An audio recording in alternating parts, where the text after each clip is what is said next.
અમન ભગવાન એવું કીધું ભુવાજી તમે બેહો દીપોમાં આવી પણ દીપોમાં એ બે અમન પેલા ઉભા કર્યા એ ભાવ છે ને સ્વભાવળો તો કોકનો વેચ નમતા આવડે તો કોક હાથ નમ ના કે એકે કોઈ નમે એવું વાત છે ને તાર જમાનો એવો છે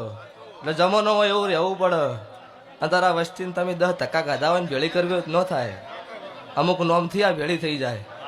એટલે મારા દેવમાં તો તાકાત છે પણ મારા નોમમાં આટલી તાકાત છે સ્વભાવવાળો એટલે મજા કોઈ જોવા આવ્યું છે કોઈ વળવા આવ્યું છે કોઈ મારા દેવીની આશી લેવા આવ્યું છે જેવું જેવું ધારીને આવ્યું એવું પૂરું પડશે